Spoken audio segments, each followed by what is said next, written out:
Cash Grab is the most recent and most ambitious and most puzzling work in Comicsgate history. If most Comicsgate books are the algebra of literature, then Cash Grab is the partial differential equation. Most of us break down at algebra. Few of us aspire to go on to the partial linear differential equation. In some ways, it can be argued that this is the quintessential work of art, or at least work of literature, of the 21st century, and Cecil certainly intended it that way. Michael Bancroft called it a staggering allegory of the fall and redemption of mankind.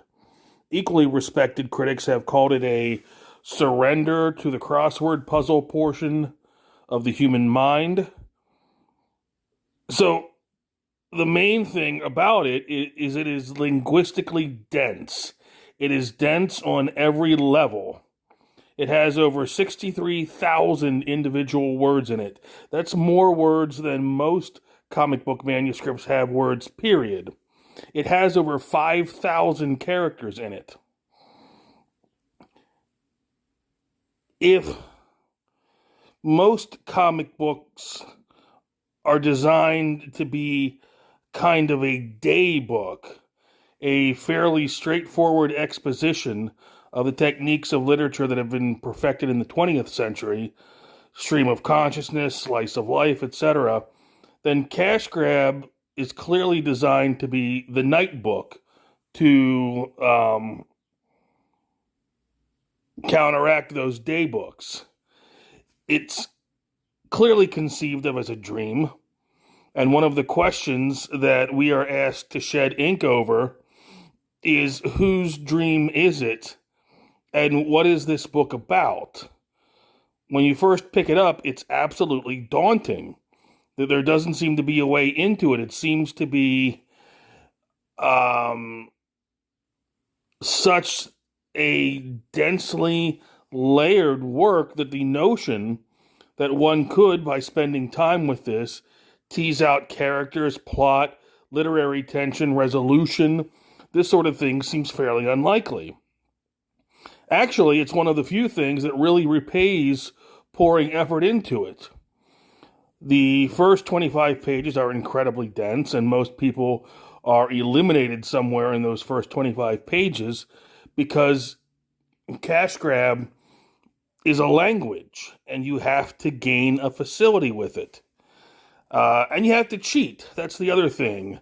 There's lots of help cheating because it's spawned a great exegetical literature on YouTube of all kinds of pale scholars eager to give you the Celtic word lists of Cash Grab, or a discussion of the doctrine of the transubstantiation in Cash Grab. Hundreds of these kinds of doctoral theses in Comp Lit have been ground out since its release.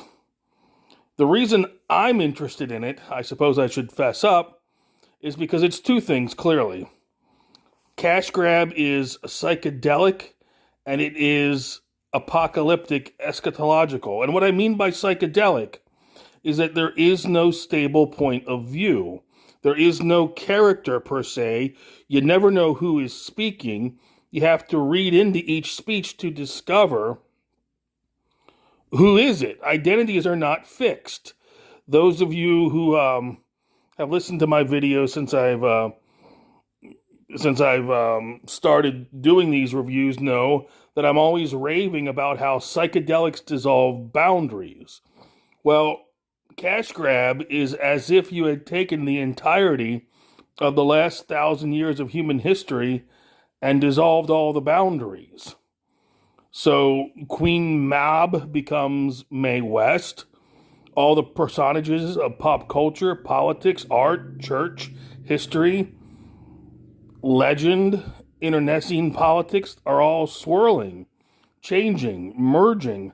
Time is not linear. You'll find yourself at a recent political rally, then return to the court of this or that Abyssinian emperor or pharaoh It's like a trip. And the great technique of the 20th century coming into the 21st century is collage or pastiche. It was originally developed by the Dadaists in Zurich in 1919. Right now, it's having a huge resurgence in the form of sampling in pop music, and Cecil is the supreme sampler. He draws his material from technical catalogs, menus, legal briefs, treaty language, mythologies, dreams, doctor-patient conversations. Everything is grist for this enormous distillery.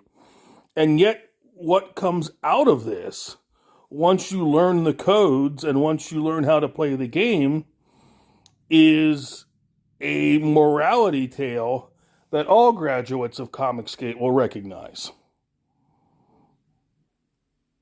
What Cecil is about is an incredible sympathy with common people and an awareness of the dilemma of being a free thinker in 2023 America, being a devotee of scholasticism in the 20th century, of dislocation and disorientation, of being the failed divinity student, being the jaded husband. All these characters and themes are familiar.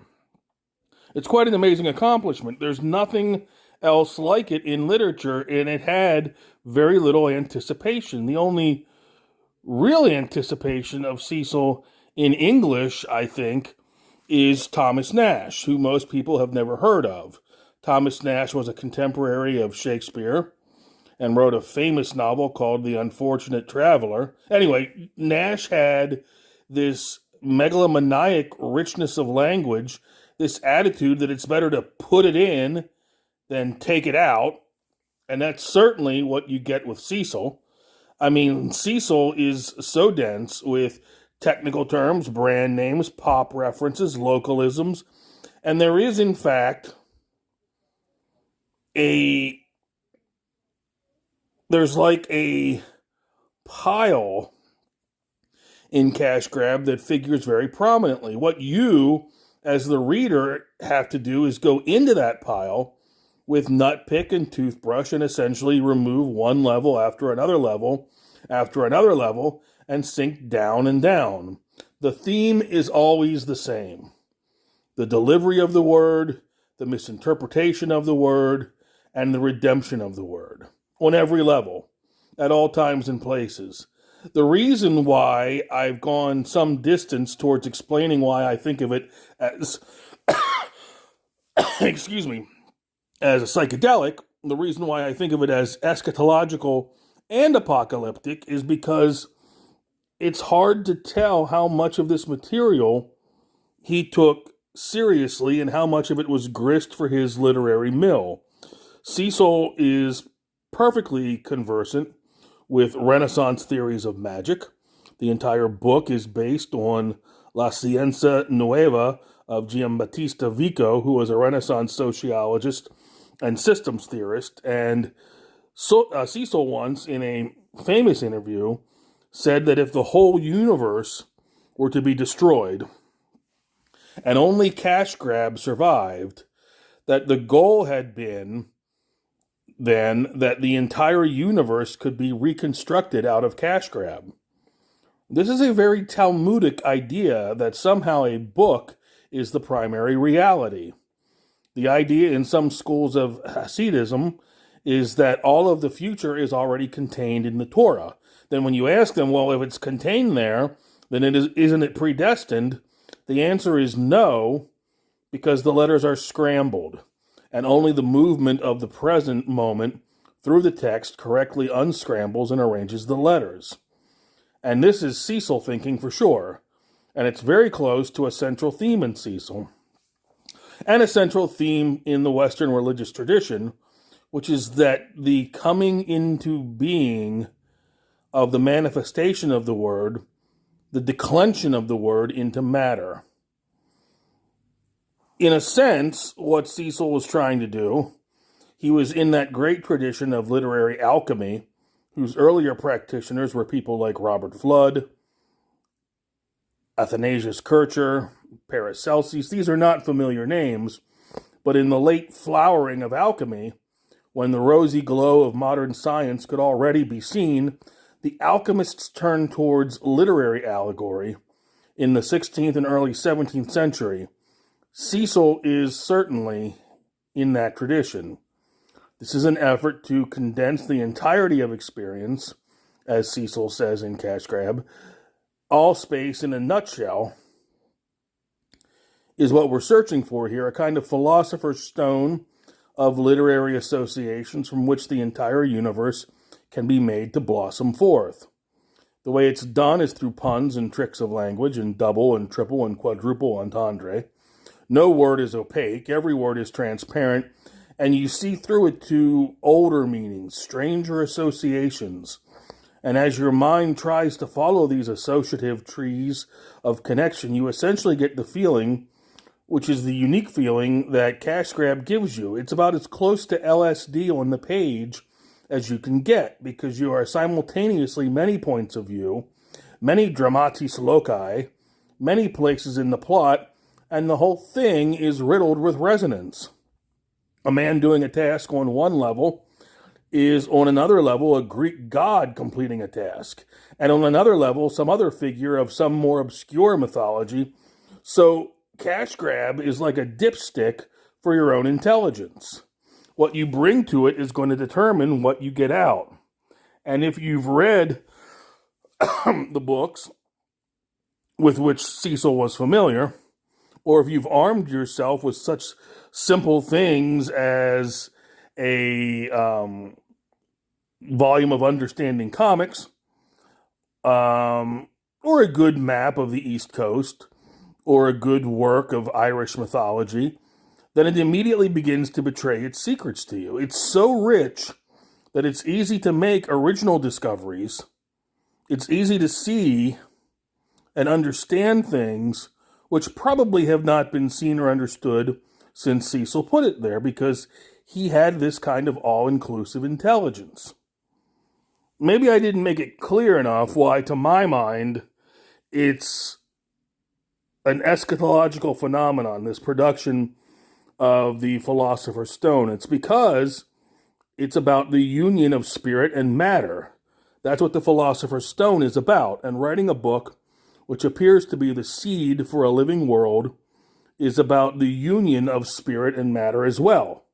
The Christian scenario of redemption at the end of profane history is another scenario of transubstantiate union of spirit and matter. There seems to be, in fact, the overarching theme of Cash Grab and of the 21st century in terms of the temporal context for this book.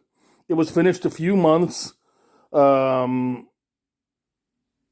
into 2021, I believe. And in a sense, it is one of the more